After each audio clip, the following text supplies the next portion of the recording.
वो नाम जप करता है, भगवद आश्रित है, भगवत मार्ग का पथिक, सबसे पहले उसमें एक क्षमता जागृत होती है। क्या? ये द्वंद्व है, शत्रु और मित्र में समान भाव, मान और अपमान में समान भाव, लाभ और हानि में समान भाव, सुख और दुख में समान भाव, निंदा और स्तुति में समान भाव। तो बोले द्वंद्व रहित, द्वंद्व विमुक्ता, ये पहली साधक की वृत्ति जागृत होती है। ध्यान रखना, अगर आपकी साधना परिपक्व अवस्था की तरफ जा रही है, आपकी साधना ठीक है, तो पहला लक्षण है तितिक्षवः, वो बहुत धैर्यवान और सहनशील होगा। सुख दुख, लाभ हानि, मान अपमान, निंदा स्तुति, इसमें वो समान भाव रखेगा। चलो हमारी स्थिति ऐसी नहीं, लेकिन हमें सुनने को मिला तो समान भाव रखने की चेष्टा तो करें। पूज्यपाद सिउड़िया बाबा जी महाराज, यदि तुमसे कोई द्वेष करता है और तुम्हें भगवत प्राप्ति करनी, तो वो जब दिखाई दे तो उसके चरणों में प्रणाम करो। अगर पास से निकले तो राधे श्याम, वो भले ना बोले, अगर तुम ऐसा किए तो उसके बैठे हृदय में जो श्री भगवान हैं वो मिल जाएंगे तुम्हारे को। अगर तुम्हारी दृष्टि दोषयुक्त हुई तो कर लो भजन, जब तक वो नहीं मिटाओगे तब तक भगवत प्राप्ति नहीं होगी। हरिवंश नाम लीन जे अजात शत्रु ते सदा, ये शुद्ध परमार्थ अध्यात्म की चर्चा है। यहां व्यवहार को भी अध्यात्म बनाया जाता है। प्रयत्न करो सहने का, मिटाने का। क्या गाली दे रहा है कोई, श्रवणेंद्रिय ने सुना, मन में जाके दाह पैदा है, ये नहीं, मेरे भगवान अपने समीप मुझे ऊंचाई देना चाहते हैं, प्रेम की ऊंचाई, ज्ञान की ऊंचाई, इसलिए ये कटु वचन बुलवा रहे हैं, मुझे सहन करना है। राधा राधा राधा, आगे निकल गए। जो सुख दुख, मान अपमान, लाभ हानि आदि द्वंद्वों को सह जाता है, देख लो, यहां लड़ना नहीं है, भक्ति सहना सिखाती। बोले कब तक सहेंगे? जब तक भगवान न मिल जाए। बोले वो तो बहुत ही दुष्ट हो जाएगा, अगर हर बार सहेंगे तो अगली बार और बढ़ के आएगा। कदापि नहीं। जो अपराध भक्त कर करे राम रोष पावक सो जरे, तुम सहो आग उधर लग जाएगी। उमा क्षमा सापौते भारी, अपने कर्म जाय अपकारी। तुम अपने को बचाओ, मालिक देख रहा है, वो ऐसा हिसाब करेगा। एक नवयुवक था जिसकी देखो हंसी उड़ाता था, बहुत परेशान करता था। एक भगत जी निकले उनके छेद, तो दाढ़ी मुछ को लेकर बहुत उपहास किया। 2 रुपए निकाले, दिए। उसको लगा पीछे आ रहे थे आर्मी के, फिर उनका उपहास गिरा के 10-5 लात थप्पड़ मारे ना, वो जो 2 रुपए दिए थे ना, हिसाब हो गया। अब दोबारा उस गली में नहीं खड़ा होगा वो। राम रोष पावक सोजरी, तुम जाओ झुक के, वो आ रहा है झुकाने वाला, किसी रूप में रौंद के रख देगा उसको, क्योंकि उसका स्वभाव ऐसी जगह हाथ डालेगा जहां हाथ जल जाएगा। ये ना सोचो कि अगर हम 10 बार सह गए तो 11वीं बार वो फिर बोलेगा, बोलने लायक नहीं रहेगा। जो अपराध भक्त कर करे राम रोष पावक सोजरी, तुम्हारा कर्तव्य सहन करना और मालिक का कर्तव्य हिसाब करना। एक साधु जा रहे थे, गंगा किनारे भ्रमण कर रहे थे, तो छड़ी रखते, सोटा लंगोटा लोटा ये साधु के पास रहता है, तो सोटा लिए हुए थे और अपनी मस्ती में जा रहे थे। ऐसे पीछे धोबी कपड़ा धो धो के ऐसे सब फैलाए हुए था सूखने के लिए। उसने देखा इतनी मेहनत से तो हम धो रहे, और बाबा जी रौनता चला जा रहा है, तो जिससे धोआ वो पीटने वाला डंडा, वही दौड़ा लेके रुक्मिणी जी के पास भगवान बैठे, विनोद तत्काल सुदर्शन चक्र, फिर ऐसे शांत हो गए। तो रुक्मिणी जी ने कहा, प्रभु जरूर ये स्थिति किसी भक्त पर संकट आने पे होती है, रुक क्यों गए? बोले उसके पास लाठी थी, उसने हिसाब कर दिया। 2-3 डंडे बाबा जी ने मारे, 2-4 डंडे धोबी ने मारे, तो दोनों धोबी ही है, इसीलिए मट गए। हाँ, अगर वो सर झुका देता तो वहां द्वारिकाधीश का सुदर्शन चक्र सेकंड के कम हिस्से में उपस्थित हो जाता। सर्वव्यापी तत्व है भगवान के पार्षद। जैसे नारायण निकला और वही हरि पार्षद प्रकट हो गए। आप अगर डंडे चलाओगे ना तो हिसाब किताब आपका भारी पड़ जाएगा। अगर आपने सर झुका दिया तो वो हर समय तुम्हें देख रहा है। कोई क्षण ऐसा नहीं है, कोई जगह ऐसी नहीं जहां उसके नेत्र ना हो। हाँ, विश्व तच्चक्षुर, पूरे विश्व में उसके नेत्र विराजमान हैं। सहना सीखो। यदि आगे बढ़ना है तो सहना सीखो। हमारी बात मान लेना। अगर मान लोगे तो जान जाओगे कि इसका रहस्य क्या है। जो सह गया सो भगवान को प्राप्त हो गया। जितना सहोगे उतने महान बनते चले जाओगे। ये शिक्षा हमको एक शराबी ने दी थी। वैकुंठ धाम ब्रह्मावर्त बिठोर ले गया। एकांत में ठाकुर जी के श्री विग्रह को दिखाया और नीचे के संगमरमर को दिखाया और कहा देखो यही संगमरमर तिल तिल काटा गया, टूटा नहीं तो आज भगवान बन करके आरती होती है। ए बाबा जी बना टूटना नहीं, चाहे जितना कष्ट आवे। सहनशीलता, सहनशील, आशय, उदार, धीरज सहित विवेकी, विवेकवान, धैर्यवान, सहनशील महात्मा होता है। चाहे गृहस्थ हो या विरक्त हो, भगवत मार्ग का पथिक ये नाना प्रकार की कुचेष्टाएं करने पर दुखी या व्यथित होकर कुचेष्टा नहीं कर बैठता है। द्वंद्व रहित। आगे गतमान, ये जो अभिमान और ममता सर्वनाश कर देती है। भगवत मार्ग का उपासक उस अभिमान का सर्वनाश कर देता है। नहीं, किसी भी बात का अभिमान नहीं। सच्ची कहते हैं जिस क्षण प्रभु बुलवाना ना चाहे तो एक शब्द भी नहीं आता हृदय में। कई बार हृदय से एकदम शून्य, खाली। अब न कोई प्रश्न का उत्तर है, न कोई प्रश्न है, न कोई वार्ता है। वो दे रहे हैं तो हो रही है, और वो ना दे तो का बोलने की हिम्मत नहीं है। शब्द और शास्त्र ज्ञान और व्याख्या तो अलग जाने दो। वही बुलवा रहे, वही सत्य चेष्टा करा रहे। ये सतमार्ग पहाड़ पे चलना है, ये हमारे चढ़ने की योग्यता नहीं। पर वो वाचालम बना देते हैं। मूक को पंगु से पहाड़ चढ़ा देते हैं। सांप का छोटा बच्चा गरुड़ को पछाड़ दे, राम कृपा हो जाए, हां तो लघु ब्याल गरुड़ को खा जाए, ऐसी सामर्थ्य पैदा कर दें भगवान। सब कुछ भगवान की सामर्थ्य से सत मार्ग का होता है। सब कुछ हमारे अहंकार से असत मार्ग का होता है। अहंकार त्यागी, सत मार्ग का अनुरागी। अहंकार युक्त तो कहेगा जरूर भगवान की सामर्थ्य से हो रहा है, पर अहंकार वासनाओं का खेल खिला के पाप करेगा। तो कह रहे गतमान, ये भगवान को अधीन करने वाली आगे बात कह रहे हैं कि सुख निधान भगवान तुम्हारे अधीन क्यों नहीं हो जाएंगे यदि ऐसा करोगे। पहला, मान अपमान, दुख सुख, लाभ हानि में समान भाव। दूसरा, मान को स्वीकार मत करो। ये देहाभिमानी पुरुषों के द्वारा किया हुआ प्रणाम नमस्कार, ये देहाभिमान को पुष्ट करने वाली अविद्या की एक नई चाल है। उनके हृदय में विराजमान सच्चिदानंद भगवान को देखते हुए इसे विनोद में उड़ा दो। विनोद में, मैं जान रहा हूं प्रभु अब नहीं फंसेंगे, गुरु कृपा हो गई। आपका ये प्रणाम नमस्कार फांस नहीं सकता। नाथ आप तो हमारे स्वामी हो, अब नहीं। लाखों प्रणाम दंडवत हो रही, लेकिन नहीं, वो तुम्हारी प्रणाम दंडवत नहीं हो रही, वो तुम्हें फंसाया जा रहा है। आखिरी खाई है यश कीर्ति मान। नहीं, हे सच्चिदानंद गुरुदेव, आप सब रूपों में काहे को मजाक कर रहे हो प्रभु, आप ही तो विराजमान हो। नाथ कोई नहीं फंसा पाएगा। अब हम तो बड़े भजनानंदी, हमारा बड़ा नाम हो रहा है, प्रणाम नमस्कार हो रहा, तो आगे है खाई, उसमें मुंह भरा गिर जाओ, निकल नहीं पाओगे। जैसे कंचन की खाई, कामिनी की खाई, ऐसे कीर्ति की खाई।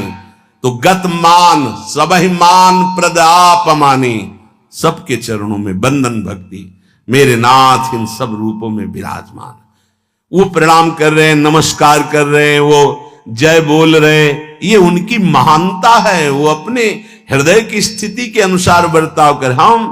हम तो अधम जीव हैं, प्रभु की कृपा से चल रहे। मेरे प्रभु सब रूपों में, कहीं मान नहीं छुएगा, और अगर मान छू गया तो विष चढ़ गया। सम्मानम कल्याति घोर गरलम।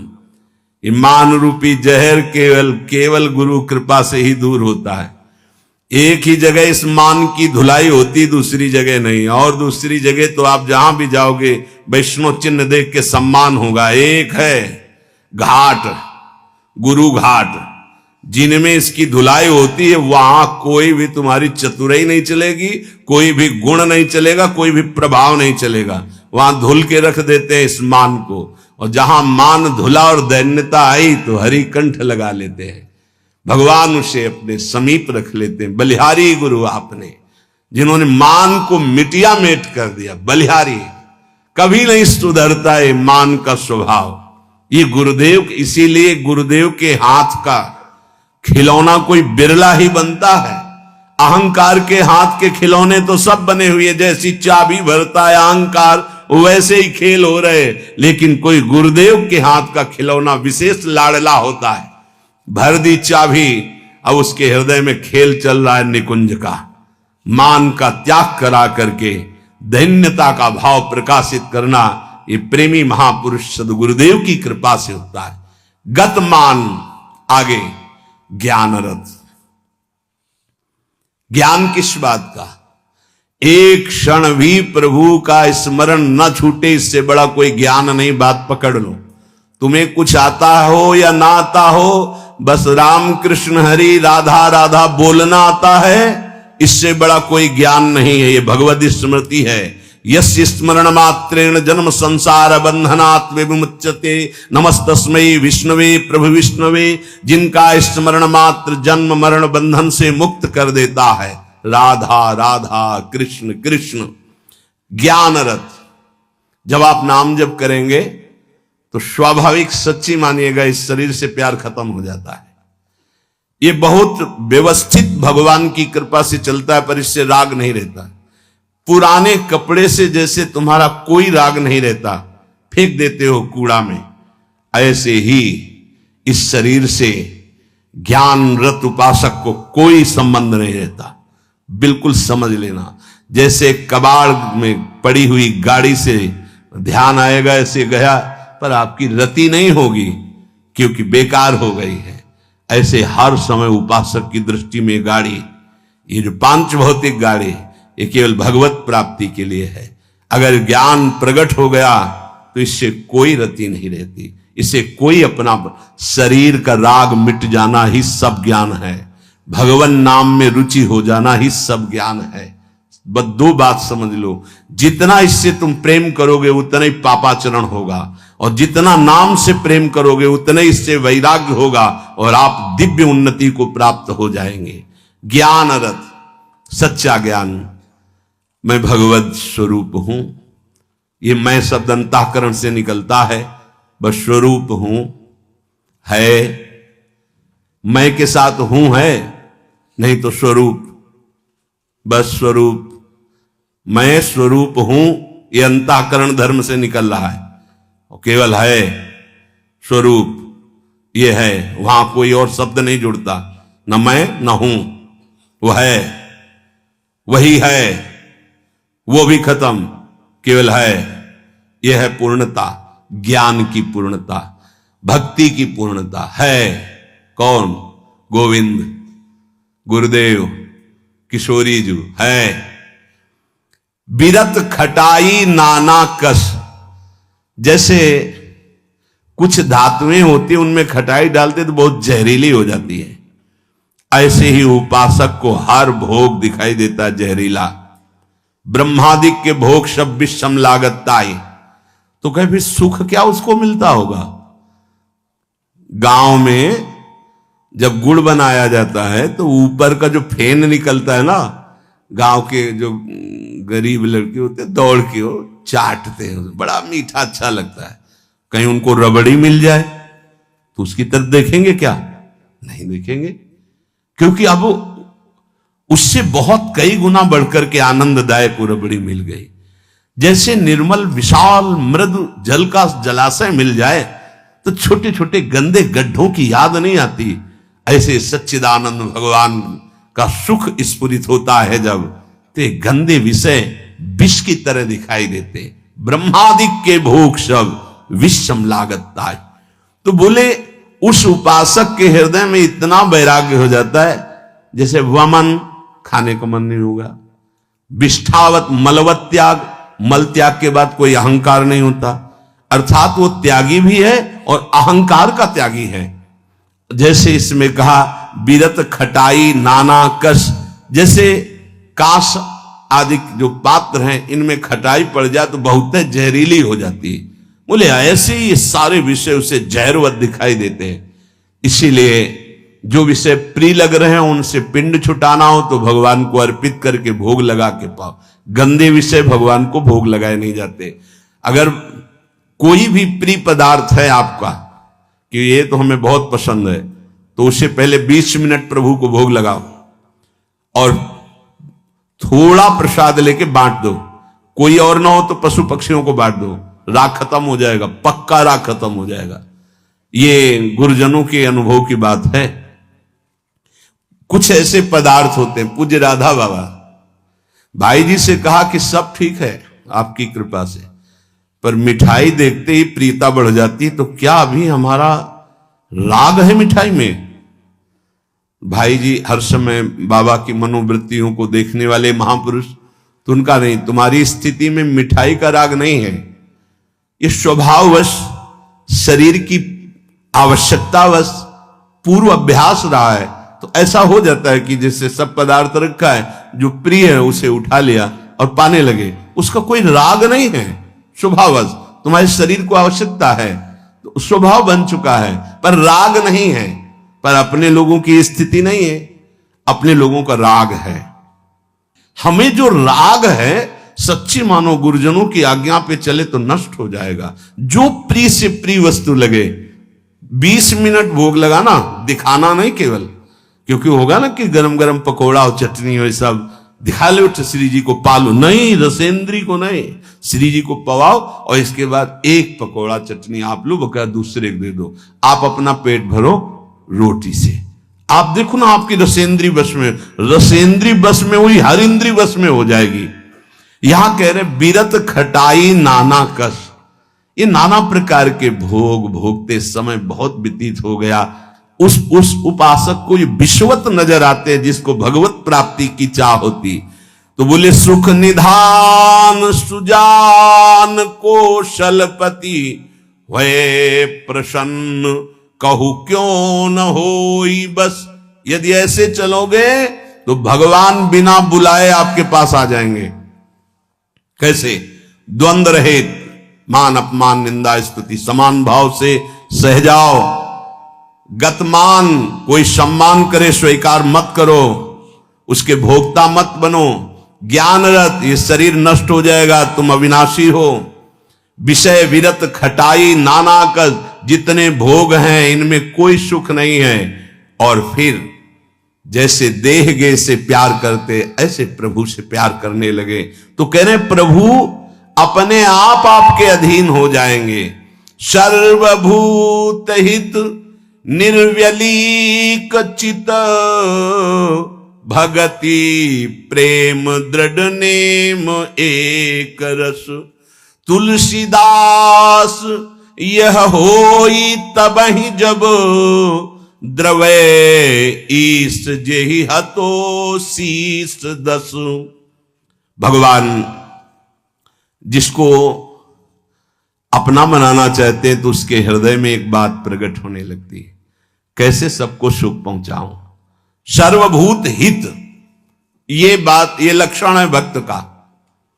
हमारे अंदर भक्ति आई, इसका लक्षण किसी को भी दुखी देख के मन कैसे इसको सुख पहुंचाऊं। भले हम कुछ नहीं कर पा रहे, लेकिन सर्वभूत हिते रताहा हमारे हृदय में आ गया, कैसे इसको सुख पहुंचाऊं। गोस्वामी जी ने संत हृदय की महिमा का वर्णन करना प्रारंभ किया तो लगा जैसे मक्खन कोमल होता है ऐसे संतों का हृदय कोमल होता है। तो लिखा संत हृदय नवनीत समाना, पर विचार किया है तो दोष हो गया। मक्खन तभी पिघलता है जब उसमें स्वयं ताप लगे। फिर तो संत की हृदय की बात गलत हो गई। अगर स्वयं के दुख में हृदय द्रवित होता है तो सबका होता है। ये मक्खन का उदाहरण तो ठीक नहीं बैठा। तो आगे तुरंत लिखा, कहा कविन पर कहीं न जाना, निज परिताप द्रवई नवनीता, पर दुख द्रवहि सो संत पुनीता। संतों का हृदय मक्खन जैसा होता है, कवियों ने कहा, पर ठीक नहीं बैठा। क्योंकि मक्खन को स्वयं जब ताप लगता है तब पिघलता है, लेकिन संत तो दूसरे के दुख को देख करके द्रवित हो जाते हैं। सर्वभूत हित, जो समस्त भूतों का मंगल सोचता है, तो आनंद घन चतुर शिरोमणि भगवान उस पर प्रसन्न हो जाते हैं। उसके हृदय में निर्विकारता प्रकाशित हो जाती है। उसका चित्त एक रस सच्चिदानंद सुख में निमग्न हो जाता है।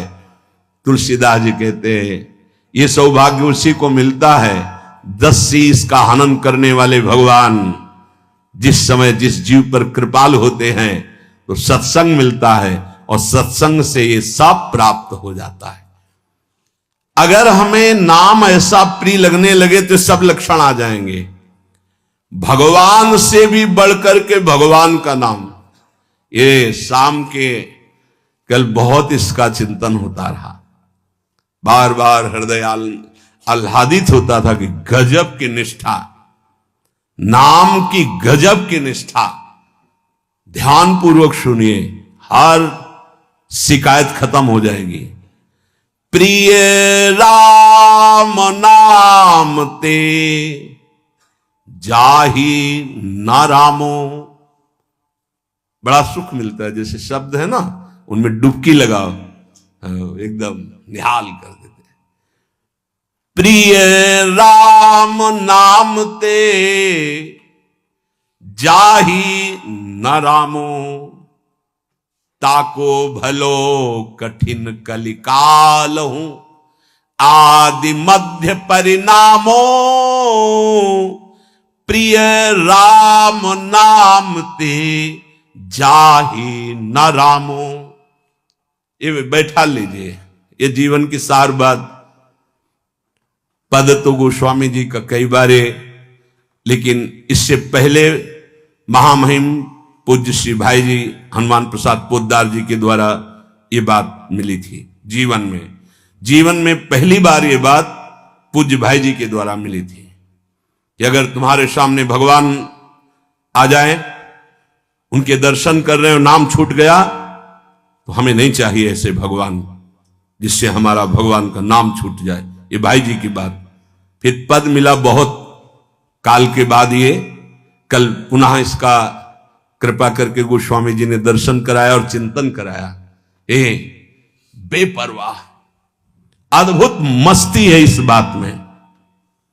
जिसे भगवान नाम इतना प्यारा लग गया है कि यदि स्वयं भगवान कहें कि अब मैं तुम्हें मिल गया, मेरे लिए तो भजन कर रहे थे, अब आज से नाम जपना छोड़ दो, तो वो स्वीकार नहीं करेगा। उपासक कहेगा नाम नहीं छोड़ सकता, महाराज आप आओ या ना आओ, आप जाओ या रहो, आपकी मर्जी की बात। नाम से प्रिय बढ़कर आप नहीं हो हमें। ये बात बहुत बड़ी बात।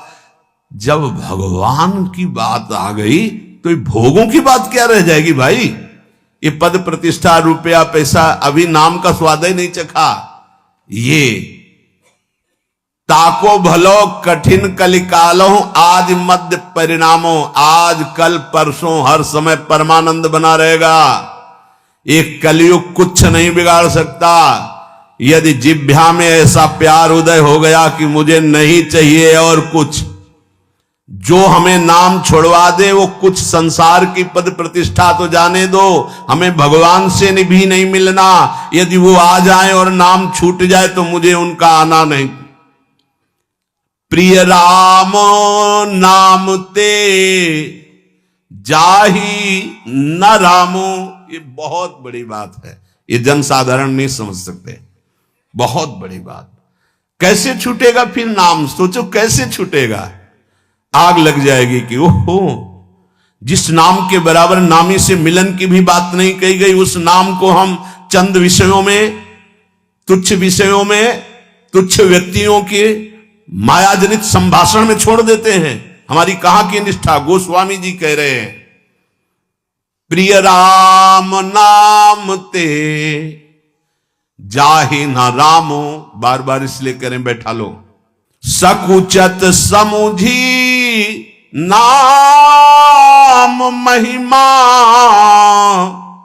मद लोभ मोह को कामो, राम नाम जप निरत सुजन पर, करत छाह घोर घामो, प्रिय राम नाम ते जाहि न रामो। बस यही लगता है, यही परम विश्राम है, इससे बड़ी कोई बात नहीं हो सकती। राम जी मिल जाए और वो कहें कि हमारा नाम छोड़ दो, अब हमें स्वीकार करो, हम तो मिल गए ना, तो वो उपासक भगवान से कह देगा आप चले जाइए,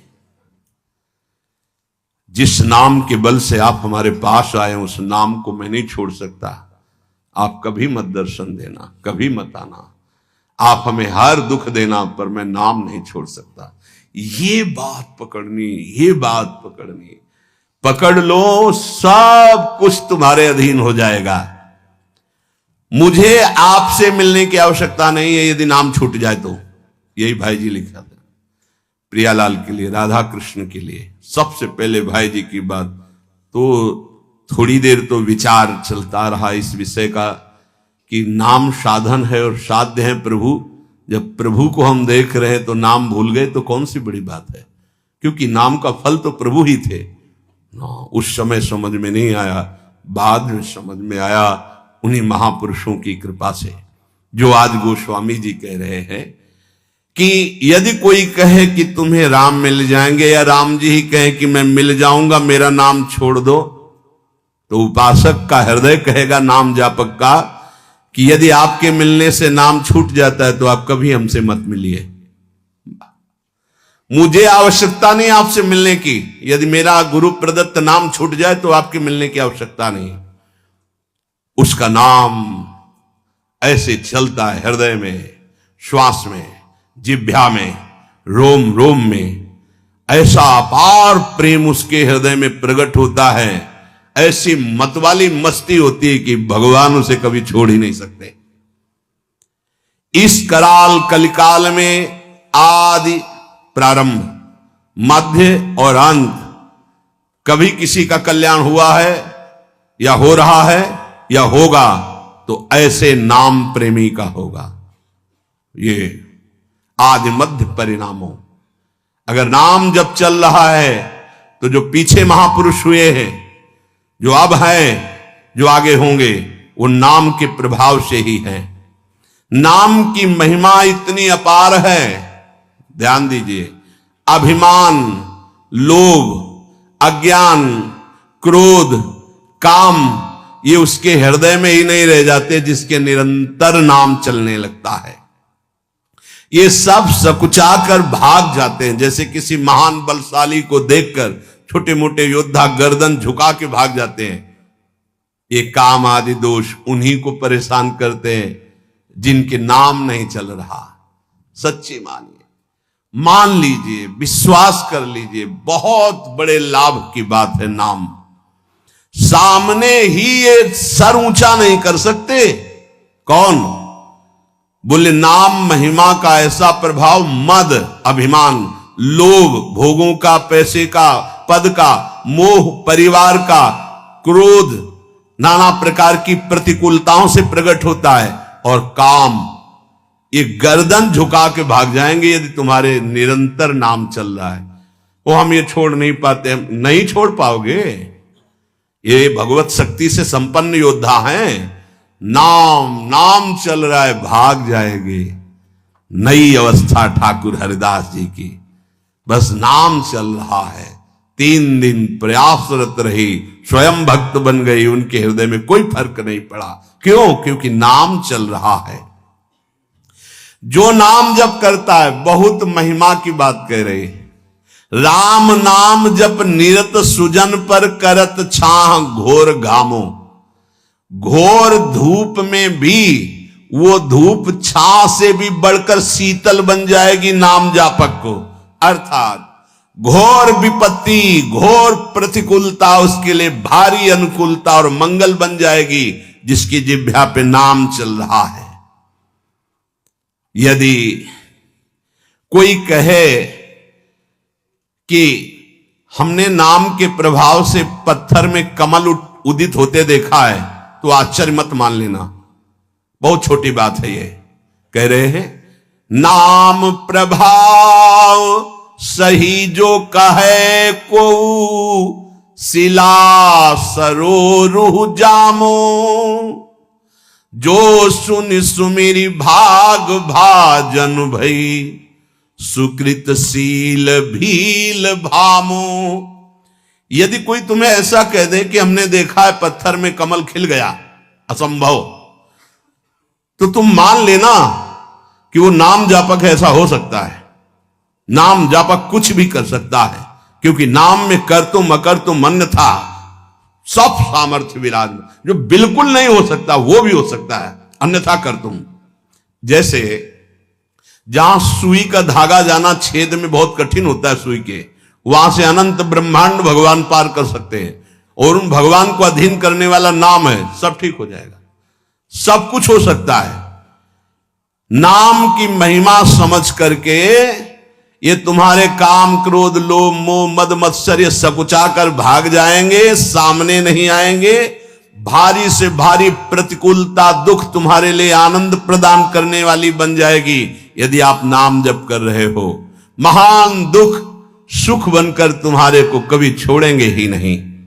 यदि कोई कहे कि नाम के प्रभाव से पत्थर में कमल उत्पन्न हो गया, तो उसे झूठा मत समझना, क्योंकि संभव को असंभव और असंभव को संभव करने की सामर्थ्य नाम में विराजमान है।